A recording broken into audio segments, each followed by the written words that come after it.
Well, looky here, looky here. Look who's back in his home in Ocala, Florida. Good to be back in the old studio, folks, tonight. Long drive to get here, but we made it through. And we'll be coming to you live tonight from Studio 12, as I call it. Brendan calls it something else. Invite you to join us, take part in the discussion on tonight. We'll be talking mostly about hoops. Why shouldn't we? How often does it happen that Florida goes to Lexington and beats the Wildcats? Well, guess what? Not often. I'll tell you just how often it is. So we'll hang around here and see if we can get folks to join us tonight. Meanwhile, we encourage you to tell your friends and neighbors about the Martin Show is on the air. We'll be here for another hour talking Gator sports. Come and join us. Buddy Martin, call him up and tell him what you're thinking, but be kind because he's doing the best he can. Better, stronger, faster. Mama says that alligators are ornery because they got all them teeth but no toothbrush. Hey, what if the voice calls while you're gone? Take a message. Bye. You ready, champ? I'm ready for this my whole life. I'm incapable of small talk. But that's why you love me, right? Kind of intimidating to be in the presence of so many great athletes.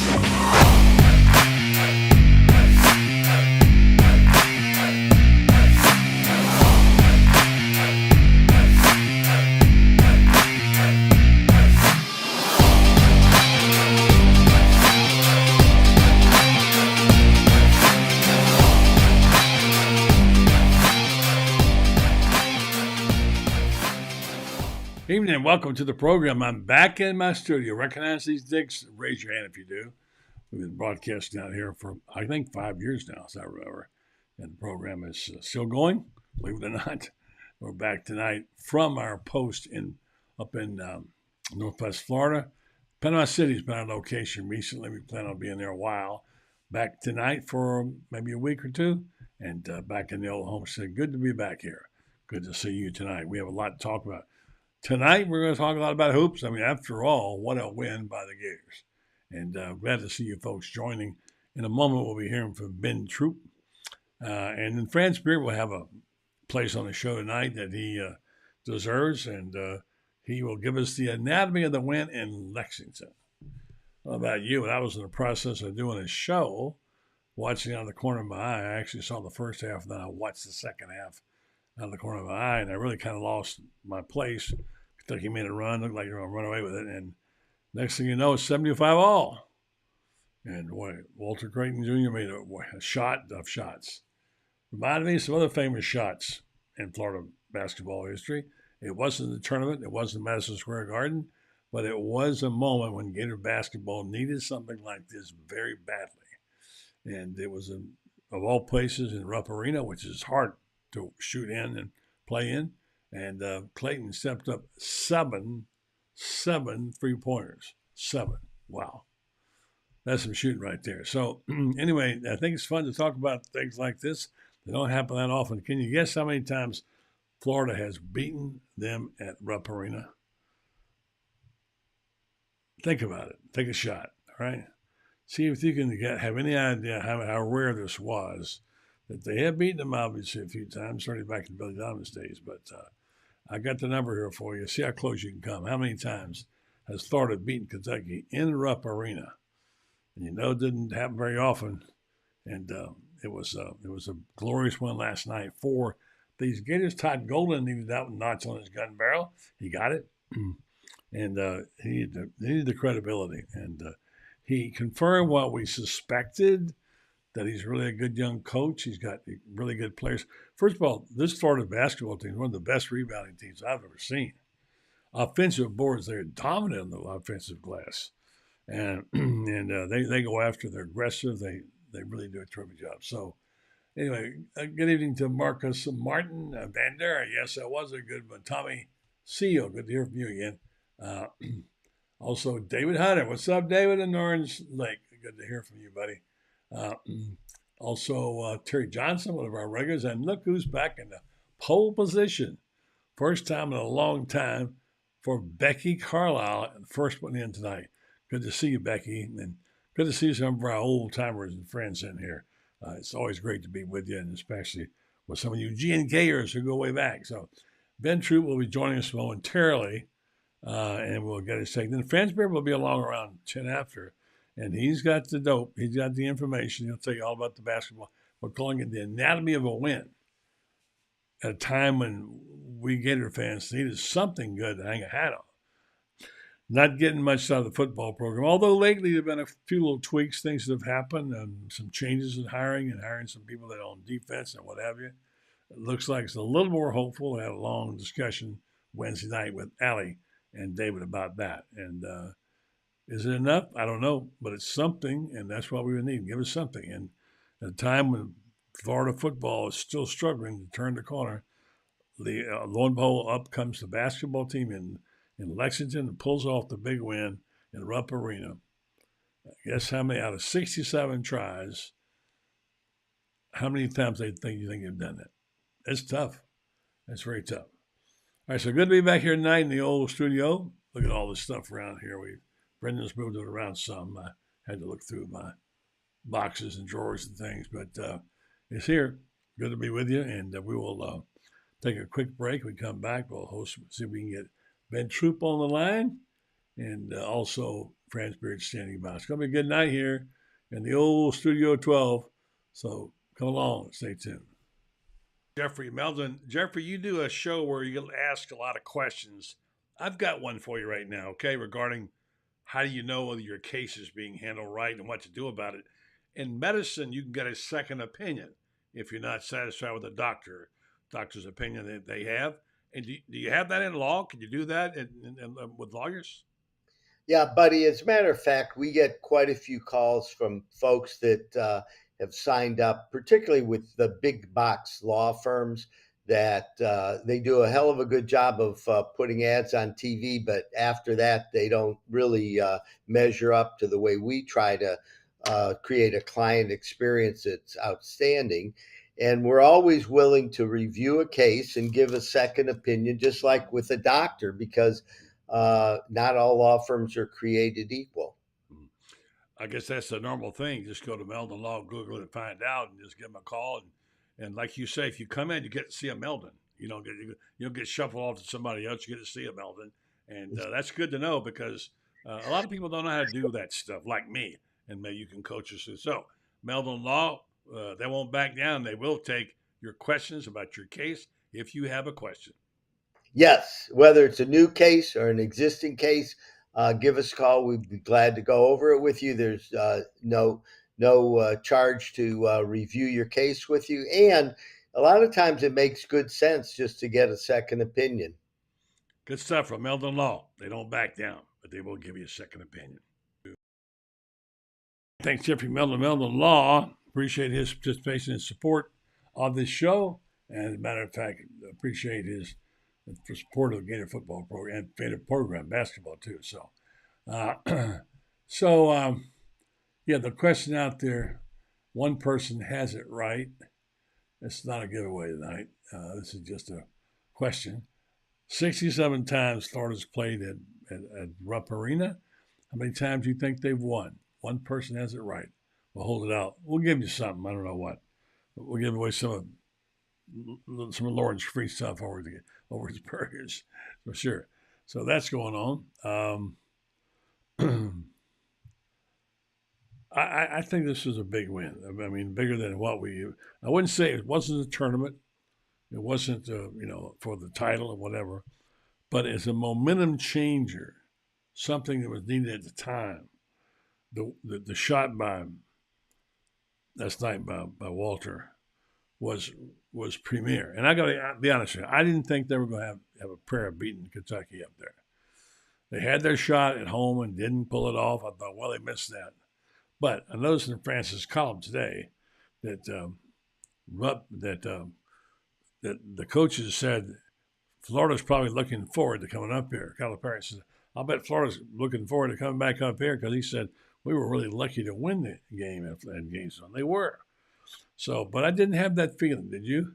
I didn't think that, well, they shot their wad, they gave their best, it wasn't enough, and, there you go. So, But it was a big night and a big play and a big shot. And I'm going to tell you what, you put these pieces together, and Franz has been trying to tell us this, these pieces they've got. I love how they attack the basket.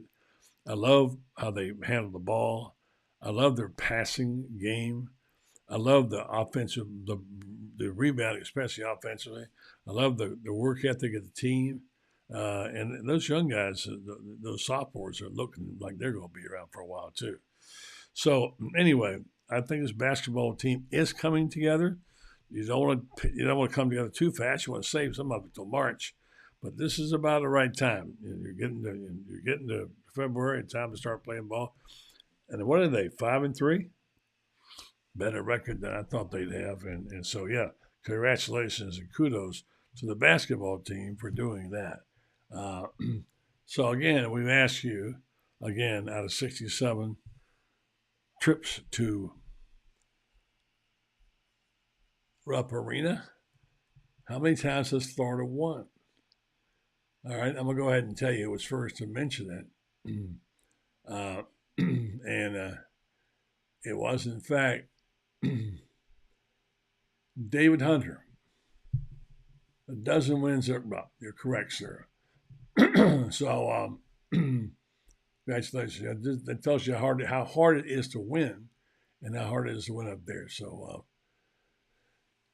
Van Der, buddy, in my view, we have learned two major things. One, to play big, and two, to know their roles. Yeah, those are good points, I think.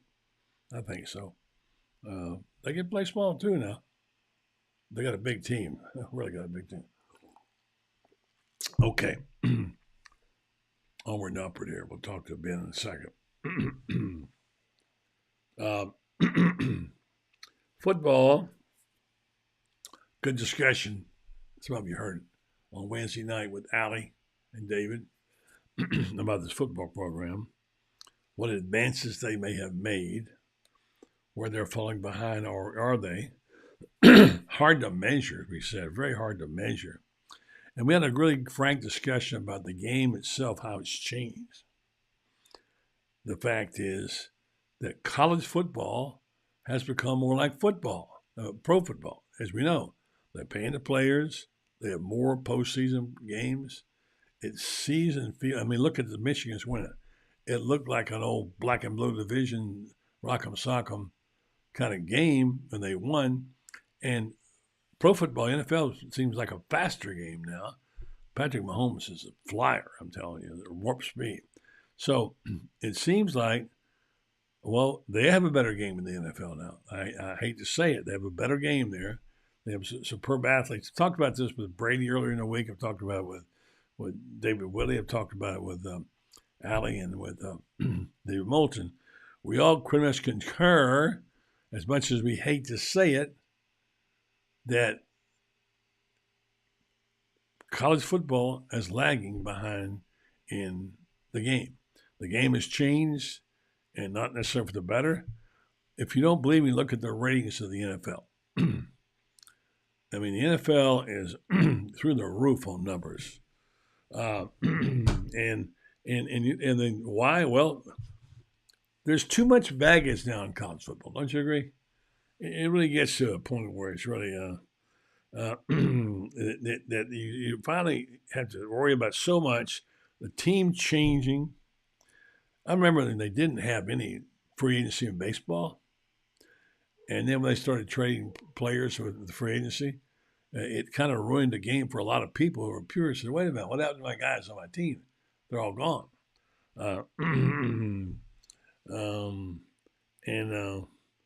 And so, where's my guys tonight? Hold on a second. So anyway, the game itself is not as good. And last night, David Moulton, who, by the way, covers and sees pro football and college football a lot. He goes on the road and covers, has been with CBS, covering college football, and does the pros as well. And he says he fears for the game itself, because once you lose that generational thing where daddy went to Auburn and son wants to go to Auburn and grandson wants to go to Auburn and so on, or whoever it might be. The whole thing about college football, especially in the South, is that it is generational, and you see generations lasting forever, and because there's a great deal of loyalty. And that loyalty is slipping away, if there is any more. So if the game now is not to a point where kids in, let's say, Crawfordville, or that is, want to be in Alabama, because that's what they grew up in, they're losing that organic feel they have. They're losing that. And that's what makes it a great game. Now, for you, I don't know how it was for you, but I grew up in an area where that's really what it was. I'm so old, we didn't have much NFL. And consequently, we all covered over the high school. I remember on weekends when my local high school played and the college teams played on the weekend in Florida, it was a really gloomy weekend. The local high school team lost and then the Gators lost, which they did a lot. So I'm just saying we don't want this to change because that's what's made it what it is. Now, I don't know. I'm not a soothsayer here. And I can't tell you that I know what's going to happen, but I know there's been a lot of talk about this for quite some time. Is college football going to shoot itself in the foot? And the problem is that nobody's guarding the hen house. It's just what's happening right now is there are no laws, no rules, and consequently, here's the NCAA. Sometimes here, sometimes not, just jumping in the middle of something all of a sudden and landing on Tennessee. And you think, well, where have they been? All the stuff's been going on. What happened to them? And now it's getting very uneven in terms of punishment. Some not at all. And consequently, we have a lot of confusion. So anyway, here's a guy who cleared up for us. David Baldock talking about the head coach at Boston College going to Green Bay as defensive coordinator. Yeah, it's getting quite interchangeable. Here's a guy who can talk a little ball, especially hoops. He's been telling us, watch out now. This Todd Golden team's pretty good, and by golly, Franz Beard this summer, right? I had a good ball game Wednesday night for sure. Signature win, and Todd needed it. I was particularly pleased with the decision making and the poise down the stretch. They did not get rattled, and for the second straight game in overtime, they took command of the overtime, which I thought was, doing it at home's one thing. Doing it on the road at Rupp, that's a hard thing to do, and they really showed. I thought they really showed me something for that game. I kind of lost interest in it after that run by Kentucky at the half, and then right before the half, and I was doing the show, and then we started the show, and I kind of glanced over my shoulder and didn't pay much attention. And somebody said, "Hey, Florida just hit a 3-pointer, 75 all." I don't know how you evaluate that because I know you get in the moment. Want to call it the greatest shot of all time. We've seen some great shots over the years, including some at Madison Square Garden. But I want you to evaluate that because it's bigger than we talked about.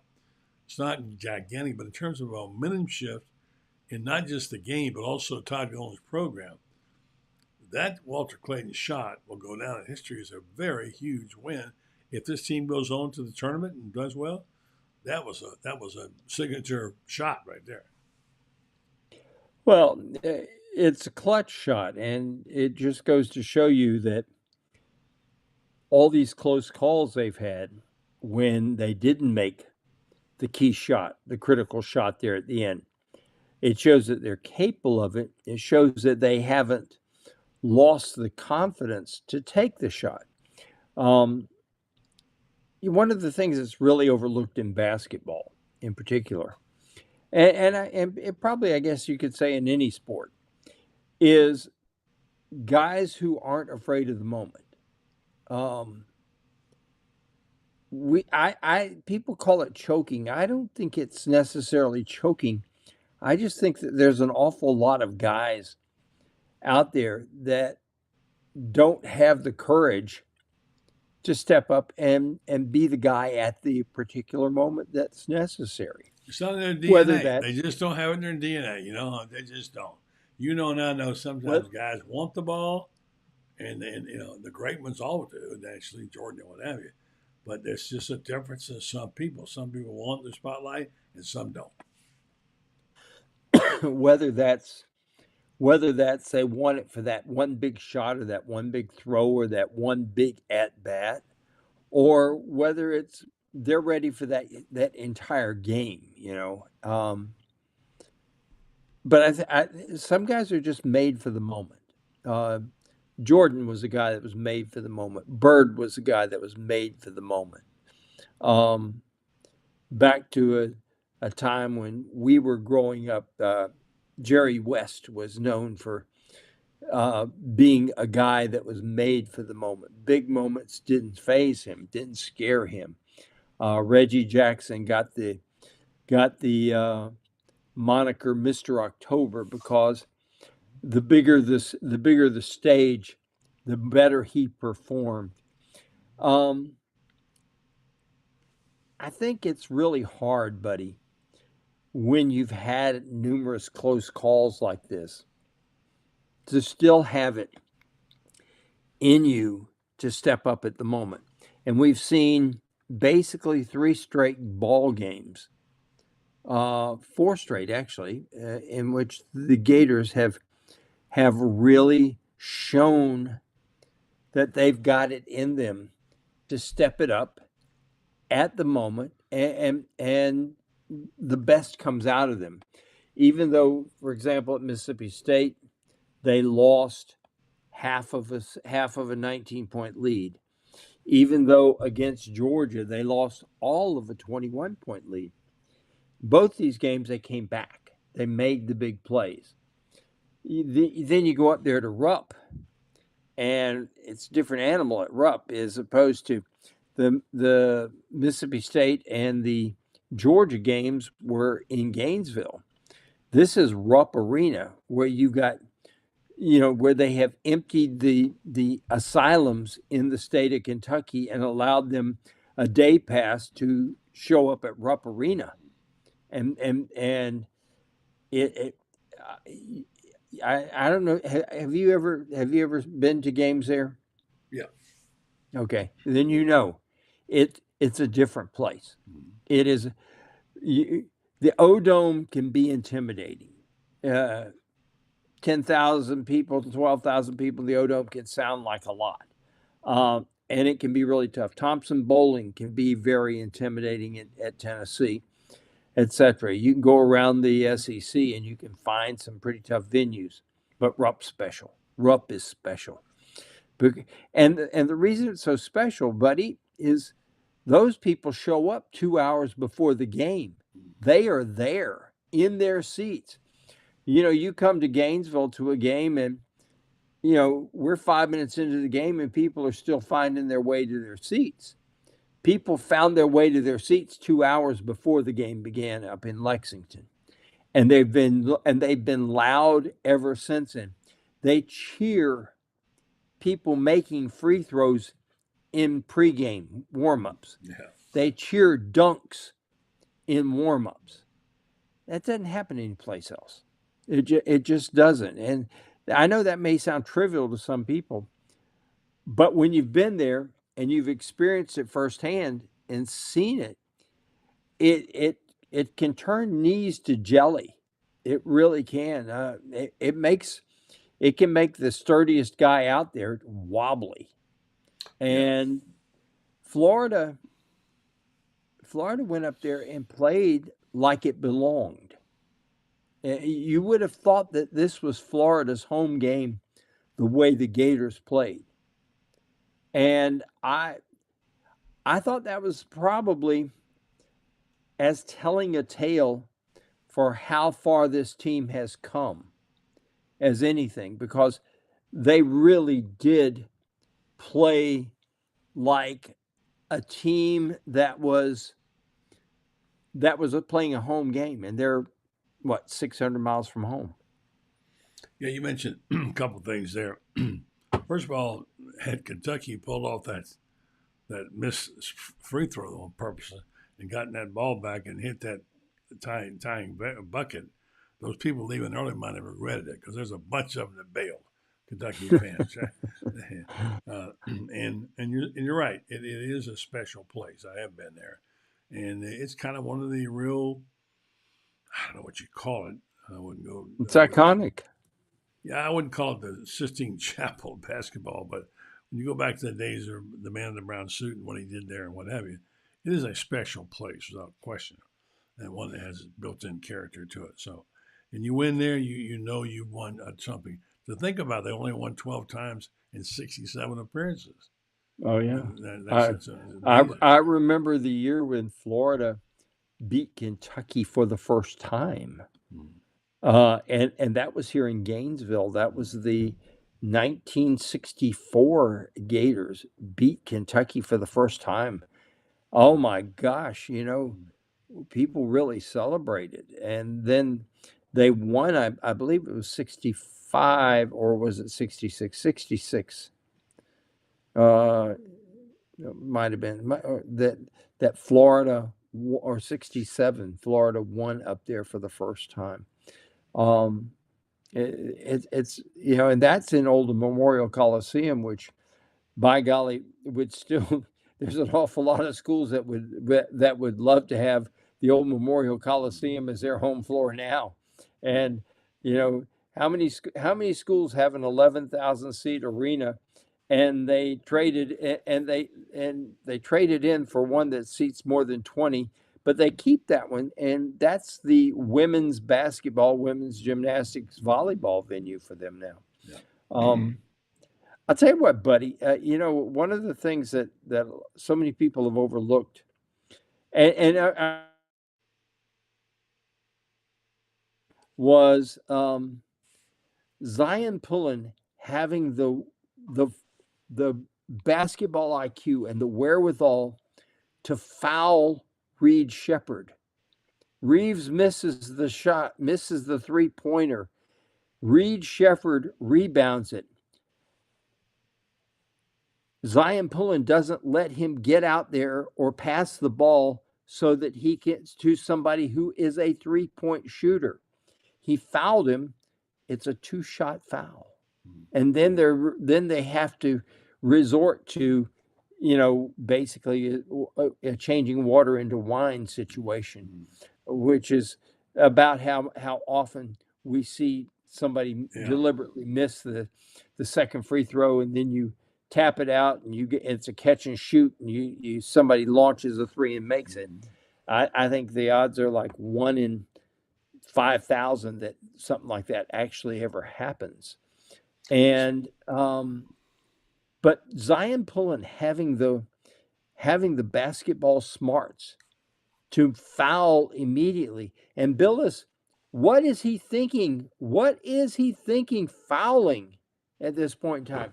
I'll tell you what he was thinking. He was thinking, let's win a daggum basketball game. And that's exactly what happened. You take the chance of them making a three-pointer out that could tie the game out of the equation. Just replaying Franz recounting what happened, if you can. They hit the three and they get into the overtime situation. They go up by 7 points with under a minute to go, I think it was, right around a minute to go. And you think this game was locked down. But look what Kentucky did, how they came back. And Florida wasn't making stupid plays. Kentucky was just executing. I mean, but one more miracle shot there, they're probably going to lose that game in overtime. So, they're smart basketball. But, boy, I tell you what, I got to give it up to them for keeping their composure. And let me just say, Walter Clayton, are you kidding me? 7 threes? Yeah, that was 7 threes was pretty... on your home backyard court would be good, but 7 threes in rough? I mean, really, how great is that, Franz? Well, not only that, the patience to let Reed Sheppard go whizzing by him, and then he just acts like, okay, it's a day in the park, you know. I'm just shooting up hoops with all the guys down at the park, and he knocks it in. Pullen, same thing.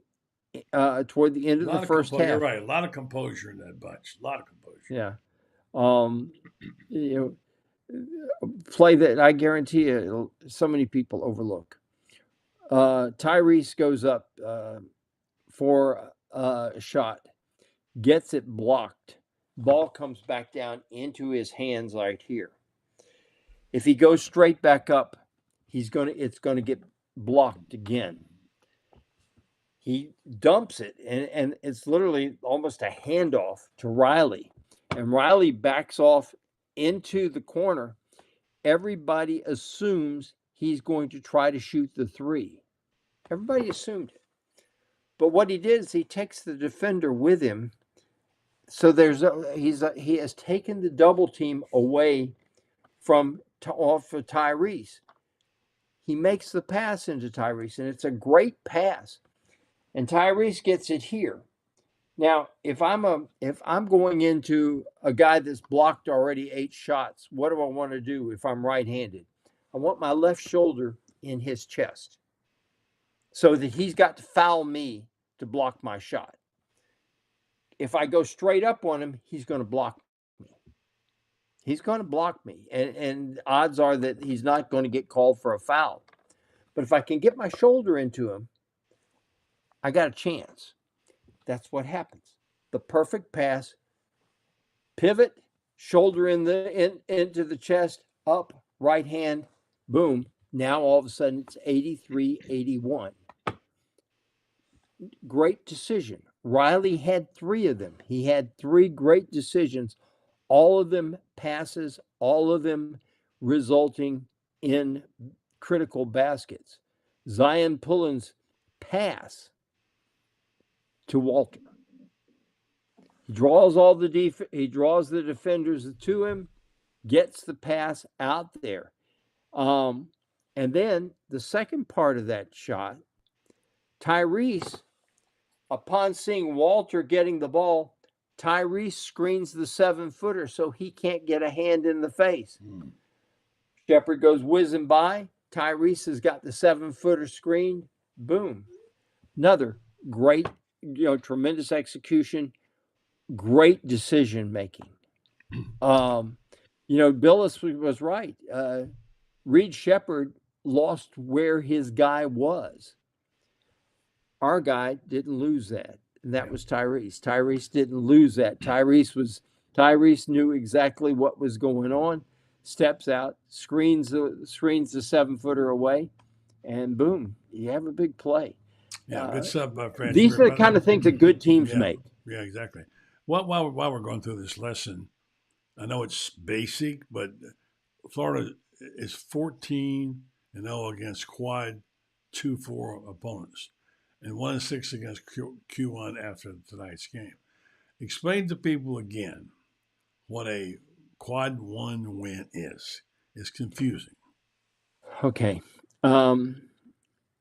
If you're at home, a quad 1 win team is against a top 25. The NCAA has this thing called net rankings. Florida is now, by the way, number 31. 32, I think. Let me see. I got it right here. Florida is now, number 36. 31 in Ken Palm, 36 in the net rankings. Typically, if you're not in the top 50, you have no chance to make it as an at-large team in the NCAA tournament. You're going to have to be an automatic qualifier as in a conference champion for that to happen. At home, a quad 1 win is a top 25. On the road, they extend you 25. It's got to be on the road. For example, Florida plays the Aggies in College Station Saturday. The Aggies are currently number, 46 in the net rankings. They're top 50. So if Florida beats them, it goes down as a quad 1 win. Now, if Florida were to beat the Aggies at home, it would be a quad 2 win because you're at home where you have an advantage, and it's outside the top 25. So it's complicated, but it's better than the old RPI system. It really is better than the old RPI system. Yeah. So that's Florida has not lost to a quad 2 team all year, quad 2 or below team all year. And I'm looking at the schedule here, and the Gators have a tough schedule. There's no question. Florida has a very, very tough schedule ahead.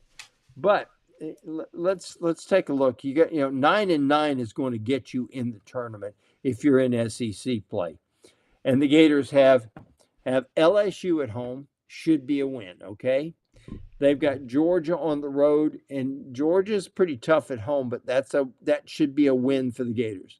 They got built home and away. That should be 2 wins. They got Missouri. That's a win right there. Florida wins those games. They are 11-7 at the worst. I like our odds at 11-7. I like our odds at 9-9. I think 9-9 gets. I think any SEC team. The league's so tough this year, top to bottom, that anyone with a 9-9 record is going to get in. It's kind of like same thing's true in the Big 12 plus 4. Yeah. They're in that league. They're also looking at an 18-game schedule, and 9-9 is going to get you in the tournament in that league. I mean, they're right now they're projecting 9 or 10 teams. Of course, there's 14 teams in the Big Ten, and 28 of them are going to get into the NCAA tournament. Okay, I'm going to issue the compliment to you by saying you had a fine story today as we welcome our colleague Loren Meadows. Coach Meadows into the house tonight. Good to see you, Loren. Hey, guys, doing? We're doing all right. And I want to read this first paragraph. By the way, if you want to follow basketball, you just have to read Franz Beard, really. I mean, there's one other guy maybe that writes basketball like him, but that's especially Franz does a lot of things. Here's Franz's lead paragraph last night. John Calipari issued a warning back on January 6th when Kentucky escaped the O-Dome with a 87-85 win. I'll just say it again. Florida's really good, Calipari said. We got lucky. I'm happy we won the game. I'm happy for our team. But I imagine looking forward to coming to Lexington. Boy, was that prophetic. They were, and they did. All right, guys, I'm going to do this spot, come back. We're going to talk a little football here with our buddy Loren Meadows. Some of the things we discussed this week is how much the NFL looking like college and how much the college looks like NFL, and whether the NFL has a better game right now, among other things. And we'll catch up with the rankings of the recruiting classes now that Florida has the number 1 quarterback and number 1 defensive player in the country, according to the latest On 3 rankings. What will that do to their class? We'll talk about that with Franz and Loren. First, I'm going to tell you about Titan MRI. Worth the short drive to Gainesville. No insurance is no problem. You can pay with cash or card with same-day scheduling.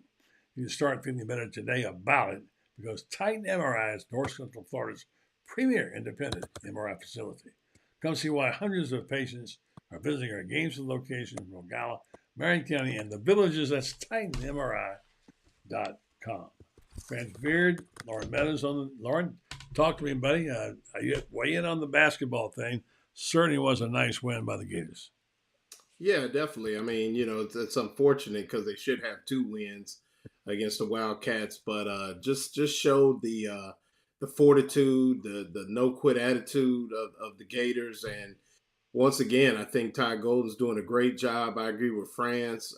They're primed to be right in the thick of things. I think now they're kind of tied for 4th or 5th, and usually, with the way the SEC is now, the league, you're getting at least 7 in, even 8, maybe 9.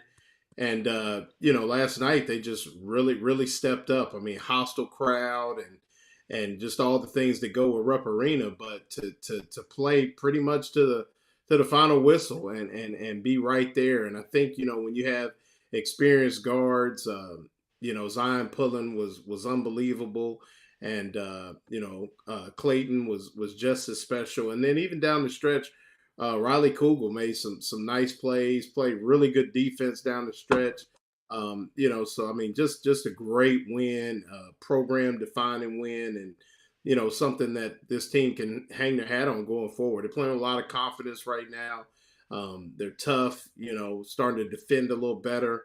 They kill people on the glass, which is, I mean, anytime you can do that, and Franz knows. I mean, the tournament is made about its guards and crashing the glass. I mean, that's what that leads to deep runs in postseason play. And Florida's got, they're prepared with 4 capable guards and guys that'll crash the glass, and Hein Gladden and Sam. So, yeah, and even Condon. So I mean, I think everybody's been bullish on Ty Golden and the Gators all season. A couple close losses, and they'd be probably in the top 15, if not top 10. I mean, if they get Baylor and get Virginia, I mean, they're right in the thick of things. So, if they can get through, starting to kind of raise up on the RPI and things like that, I mean, this is definitely a tournament team, the way it's constructed right now, for sure. For sure. Okay, guys, I don't know what it means because it's so confusing to try to keep up with exactly what all these rankings mean and terms mean, and how they re-rank players and classes and what have you. And On3 does one, and all 247 does one. But as I understand it, with the re-rankings now, Florida has the number 1 quarterback, obviously. Now he's number 2 player overall and the number 1 defensive player in this class, not to mention some pretty good players like Miles Graham, etc. Will this move the needle, and what does this mean, if anything? And on an ordinary, when you get 2 guys like that in one class, I mean, that's Nick Saban-esque almost, friends. Well, let's start with G.J. Lagway. I talked to somebody today who is in the building regularly, and he said, here's what I think about this kid. He's going to win a Heisman Trophy here. He said that's how skilled he is.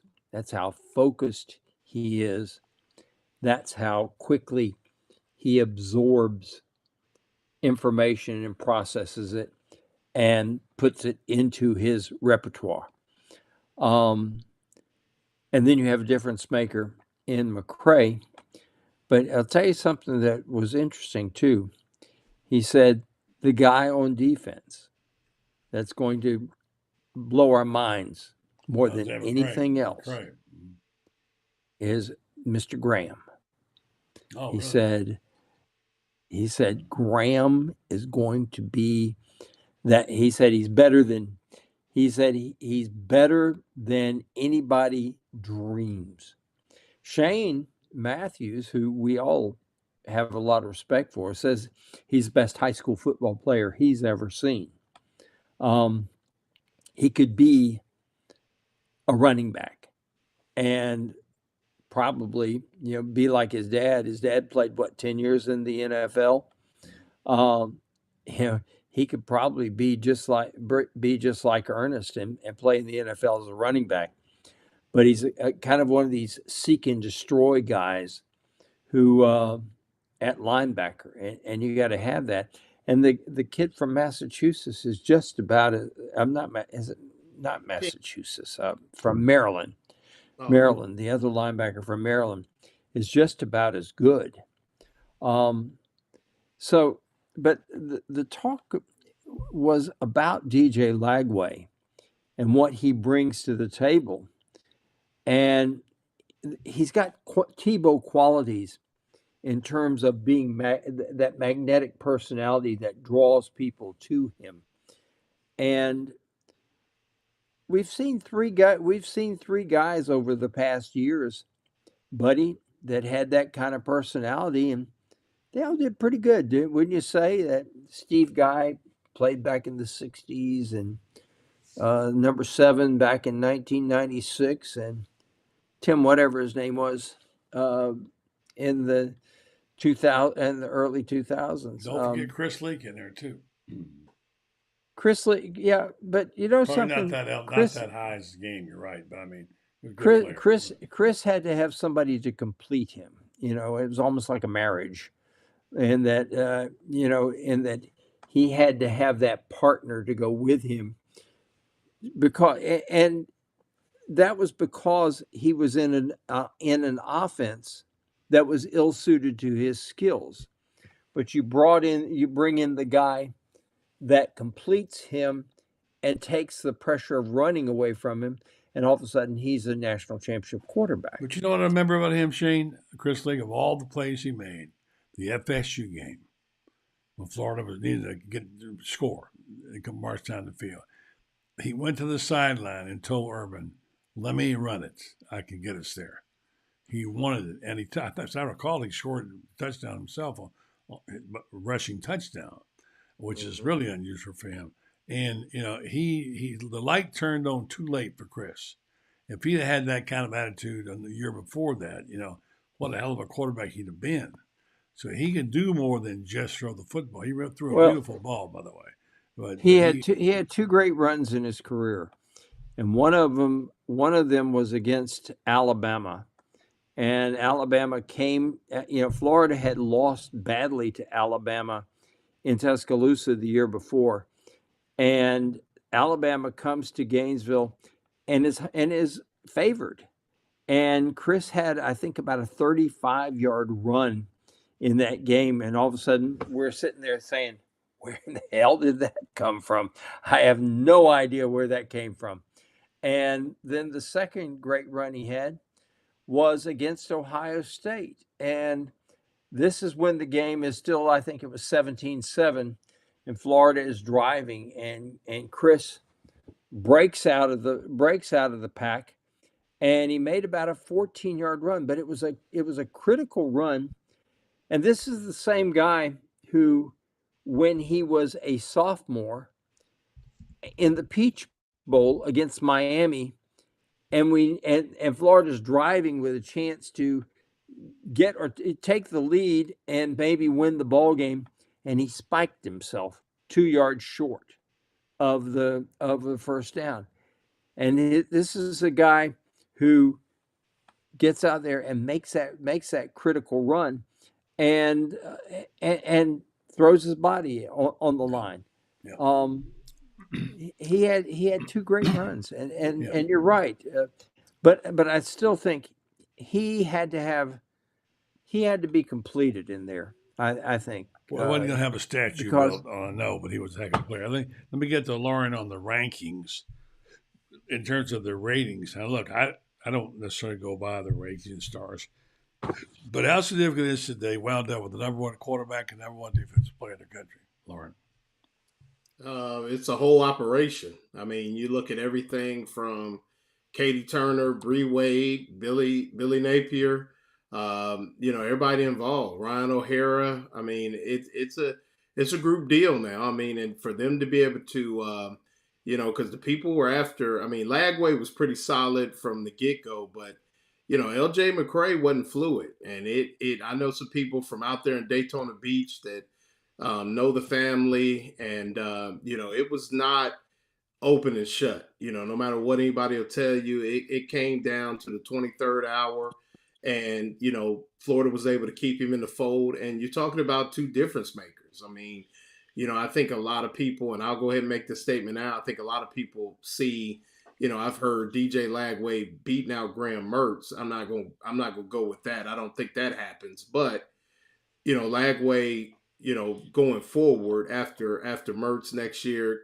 could be one heck of a player. I mean, he's a difference maker, and if he plays the potential, I mean, could be one of the great quarterbacks of Florida. I'm partial to a lot more than Tim Tebow, Chris Lee, Danny Werfel. I mean, I think Shane is probably the most undervalued quarterback ever in the history of Florida. But, with that said, then LJ McCray is somebody who, when we lined up against Georgia, I was about, 20 feet from Georgia's linebackers warming up at the cocktail party this year. And I said to someone, I said, we don't have anybody that looks like that. Well, now we do. We got somebody that when he stands up, how those edge guys put their hand on their hips and they stand up tall. before that offense lines up, LJ McCray looks the part, and he is going to be so. I mean, I think that's somebody that can really wreck a game, and Florida hadn't had that in it's been about, how long has Jonathan Grenard been away where somebody could really wreck a game? That's going to be LJ McCray. I mean, so regardless of the rankings, and rankings, whatever, man, that's a lot of guys that. But if you look at what they brought in the transfer portal with the 2 safeties, and then, LJ McCray and DJ Lagway, because we all know if you got a QB, you got a chance. And Florida is going to be able to put together, 3 to 4 years of really good quarterback play in the near future. And that's going to do them some service. Now, there's other things that need to be fixed, and I've been as critical as anybody. But if you look at these 2 guys as headlining this class with the transfer guys, they're headed in the right direction. Now, still got to go in, still got to make plays. Like Franz said, it is now legal to cover somebody in the secondary of Florida again. For 2 years, it was illegal. Now it's legal. So, with that going forward, I think that's something that, but to give credit to Billy Napier and his organization, it was a group effort to get those 2 guys, keep them in the fold. And with those 2 gentlemen, I mean, Florida has a decent future on both sides of the ball. You make a good point about the appearance. I mean, you look at some teams, you look at Georgia and think, oh my gosh, especially if you're on the sideline seeing them. Mm-hmm. Florida hasn't had a really great looking physical football team in a long time. And one thing about Lagway I want to emphasize, not only can he make throws and runs, his escapability is really good. He's a guy that's going to turn some plays into, I won't say Patrick Mahomes, but he can make something out of nothing. And he is the greatest quarterback I ever saw at that was Elway. I used to have yardage and special stat for him about what he would have been a -2 was a +6. The things that you can do with a quarterback who gets you out of a hole, and do things to your defense. So I'm looking forward to watching this guy play. Gosh, I hope they, like we said on the schedule, they could be 6-1 going into the Georgia game and end up 6-6.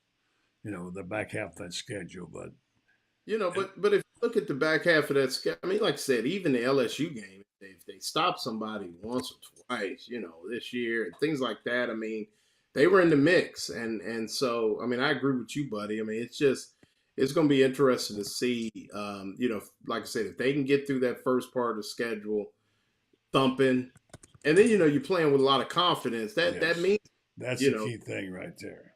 So you know how, buddy, it is. You ran a team before. You were the trigger man, and you guys probably rocked in there with a lot of confidence in a lot of games, and probably came out of, on paper you weren't as good, but you came out of the game, and France has coached teams and played on. I mean, we all have, where you got that swag, man. And I mean, 6-1 going in there and feeling good and kind of, and I think if I was Florida and I was a player, I would almost have a chip on my shoulder going into this year as a group, because you got a lot of good football players that a lot of people are down on.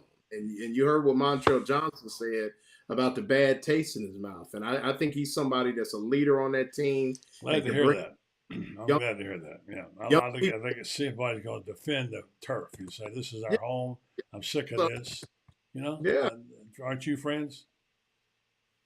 Yeah, and I think Laura makes a good point about coming in there with a chip on their shoulder.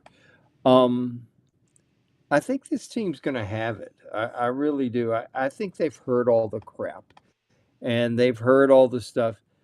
They've heard that Billy's job's on the line, and I can tell you right now, Billy's here through 2026. Whether we like it, whether some of our fans like it or not, he's going to be given a chance to stop the revolving door and put the program on solid footing. Now, is he the guy that gets them over the top? That remains to be seen. You're going to have to win some ball games to do it. But they're confident that he can put the program back on solid footing, that he can give the foundation that's necessary moving forward. And we tend to forget that Georgia is on its second coach since 2000. They had a good coach who won 150 ball games, who recruited well ahead of time. So you had a foundation in there. Our foundation has done this the whole time. It's been up and down, hills and valleys. I was having a conversation the other night, and I'd like to hear your comments on it. I really felt that they pulled the plug on Will Muschamp 1 year too early. Because you look at the defense he left behind. He left behind an NFL defense for Old Yeller. But he also had Will Greer coming in. And Kurt Roper got them from 21, 22 points a game to 30 a game. And Kurt Roper would have been the offensive coordinator again with Will Greer, a new quarterback, and a lot of good talent coming in. So I think they pulled the plug a year too early on Will. We'll never know. But that being said, the revolving door's got to stop. But I'd like to hear what you guys think about. You might be right about Muschamp. You might be right about Muschamp because, and although I wasn't a huge fan of his, because he tried to undo a lot of things Urban did, but I will say this: if ever a guy had the right credentials, right DNA to be the Gator coach, here's a guy from Gainesville who grew up being Tony Lilly in the backyard games. The guy who was the next in line to be the head coach of Texas when Mac Brown was there. He was going to be the guy, hot young assistant, and the guy coming home to Gainesville. And he had the people. His downfall was his offense couldn't get it done. And he didn't seem to have the right guys on offense, whatever. And became a defensive-minded coach. But by all practical purposes, Loren, Will Muschamp should have been a winning coach at Florida and probably should have coached 10 years. Franz is right. Yeah, I mean, you look at, defensively, what they had, who they were, and even on offense, at times, there were times where, it looked really good. And, it's just one of those things where there was always something missing a little bit. But I will say this, and I'll leave this kind of as an epitaph for Will Muschamp. He did bring in Will Greer. And I will say this: take Muschamp or McElwain out of the equation. If Will Greer never goes into the local 7-Eleven and buys whatever BS vitamin that he bought, I will say that I truly believe Florida's fortunes would be different. The story of Florida football from, 2011 to now would be totally different. I will say that. I think it was GNC, but by the way, I never understand why he wasn't defended by his coach. Well, I don't think his coach had another idea, and if you remember, I think I'm going back. McElwain just wasn't a fan. He didn't recruit him, and from what I understand, was never a fan. And decided to hang his hat elsewhere at quarterback. We know how that Treon. Yeah, and then Treon. But Neon Treon. Yeah, but then Felipe, who didn't even start at receiver at Tennessee State, because I know the guy that coached him there. But I think Felipe was coming and McElwain, and Felipe is a great kid, but Will Greer, for what Florida was doing, for where they were, had proven that he could win big games. He knocked off Ole Miss that year. He played, basically the fourth and 17 France or whatever against Tennessee. Yeah. And just speaking of 4th and 17, that's funny. And it just had proven. I think that if Will Greer, like Buddy said, never goes into the GNC and buys whatever, and never goes down that road, I think Florida's fortunes are a little different. I think it looks totally different. He had a hell of an arm, by the way. He really did. He could wing it. He could get it done. Yeah. Felipe had the heave to cleave. Yeah, Felipe had the heave to cleave, but I think Will would have been a heck of a player and ended up going to West Virginia and having a nice career. But I think heart and his home were here in Gainesville. Coulda, woulda, shoulda, guys. That's what Florida football's been recently, seems like. And it's good to be a tired song, but what else are we going to talk about in the off season, right? What if?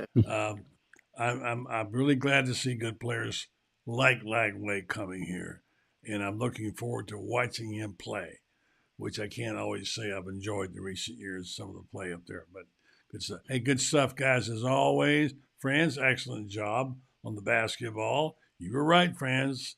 Let's give him props. He's been saying there's going to be a good team. Hang in there, just wait.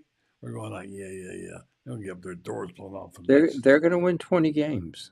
They're going to win 20, and that's going to be going into the tournament, into the SEC tournament. You win a couple there, you're at 22. We're going to win 6, right? Hey, by the way, one more thing on the swagger and the composure of teams when they start winning, how it's infectious. Friends, I can think of 3 teams in particular that did that. You're too young to remember them all. 1960, Ray Grace came in here in 1960. And I thought, well, this is not going. This guy's the defensive coach and whatever, and they had a great year and beat Georgia Tech and what have you. And that won 9 games. That was my first college football game. That was a great fun. 1969, we know what happened there. Yeah. Alvarez, Ruiz or Alvarez, and the team that won all of a sudden took off and won 9 games again. The Spurrier's 2000 was for 1990 team. Yeah, it's 1990 team. Yeah, it comes in there and then beats Alabama, whatever. Something about when you get that taste of victory, young teens and experience it. Lauren, it changes their character. It makes them play better than they were. Spurrier talks about his game against Clemson, like Duke. They had no chance against Duke. They were like 1-3 playing Clemson. Mm-hmm. And they had guys that playing out of their minds, backup running backs. Mm-hmm. They just making all career games, just went nuts. And Spurrier says to this day, if we don't beat them in that game, I don't get the Florida job. Oh, no doubt about it. I mean, we talk about it all the time in coaching. Whatever you do is okay. Whatever you do offensively, whatever you do defensively is okay as long as it's sound and kids believe in it. And you could go a step further if your kids believe in you as a coach. And that's the one thing I will give, because I'm a snooper, man. And you know me, I'm talking to people and I'm asking them, what do you think about Coach Napier? What do you think? What do you think? What do you think? And I've never heard that he's not the guy for some people who have played and know a lot more football than I do. So I will say that as critical as I've been. So you look at some of that going forward and we talk about this season. And, I was talking to one of my former players. Unfortunately, I had a former athlete of mine die suddenly. I think it was last Friday, died of a heart attack. Sorry. But I was talking to one of his former teammates and how this young man's team, they were the first school. They hadn't won a league title at that school in 8-9 years. And then they were the first class to run off, and they ran off like 7 straight, which in this league in Ohio is unheard of. And, it gets to the point where kids just believe what they believe. Right. And no matter what their talent level is, they believe that, hey, it's got to get to the point where we're the University of Florida. And when we walk out on the field, like you guys remember, a Spurrier team, Urban team, even times a Zook team, we are the Florida Gators, and this is what we do. And it doesn't matter, who we got and rankings and all that. We gonna take care of business. And I think that's, like you said, you get to that point, and it starts with this year. If they can go 6-1, I mean, maybe even 7-0, and now you're going into the back half of that meat grinder. You got a little different. Teams look at it a little bit differently at that point in time. Absolutely. Hey, friends, remember the mark that Urban made? I'll never forget this. His first press conference. They asked him about wearing a visor, and he said, if I wore one, I wouldn't wear one around here. And somebody said, well, what did you think of Spurrier's team? I loved everything about them. I liked the way they walked. I liked the way they dressed. I liked the way they played, everything about them. And that's, to me, what Lauren's talking about. You got that look. You know, and everything you do, you just have that look. I want to see a good team that looks like that again. Yep, I do too. By the way, guys, pay close attention to what's going on with Virginia, state of Virginia, and state of Tennessee suing the NCAA, and the NCAA already has 2 monstrous lawsuits against it. My belief is that within 12 months there will be no more NCAA, and to that I say good riddance. Well, that's a good one to end on tonight, guys. Great stuff as always, Francis and Loren, for you as well. Be well, fellows, and we'll see you back here next week. Same time, same station, same suspicious characters. By the way, Ben Troupe, no show tonight. Know what happened. Hope it's okay. So take care, gentlemen. Appreciate it. All right, thanks. Can I do this? Just I feel led to do this. I mean, nobody really knows this kid, but the young man's name, Alex McCreadis, and he was 6'5", 295 pounds, 300. Good high school lineman. Probably could have gone anywhere in the country, but had some knee issues that kind of kept him out. But like I said, gone too soon. But you talk about young men that I had the pleasure to be around. Wonderful teammate, wonderful leader, and was actually coaching. He had brought his team down here for the prep finals. They played IMG down to the wire, and so he was really doing a nice job teaching and coaching young people. And one of his teammates was actually with him when he had the heart attack. So, those guys, and so. R.I.P. Alex. Sorry to hear that. Sorry for your loss, sir, Lauren. He was a good dude, man. Thank you, man. Appreciate it. Night, friends. Thanks, Lauren. Thank you. Good night, Bud. Night, folks. Wraps up another program tonight. I hope you enjoyed it as much as I did, and thanks to those guys for bringing their expertise. I want to remind you about our friends at Renstar Medical Research, one of the great groups of people who support sports in our community and also big into the health department. They, of course, are known as a high-quality, patient-centered clinical research facility right here in Ocala. They've been cutting-edge clinical research trials to Ocala in areas like Alzheimer's, dementia, psoriasis, osteoarthritis, migraine, fibromyalgia, many other things that affect us here in our community. And they like to have these clinical trials to see what works best for us here. So if you want to be a part of some of these clinical trials, you can go to renstar.net and check it out. In some cases, compensation for time and travel. Since their inception in 1998, Renstar participated in more than 700 clinical research trials, continue to partner with prominent pharmaceutical and biomedical companies throughout the medical industry. Renstar Medical Research, seeking tomorrow's answers to the health questions of today. Our thanks to Franz Beard and Loren Meadows. We're back on Monday and hope you have a great weekend. All the best to you out there, and thanks for listening, and thanks for watching The Buddy Martin Show.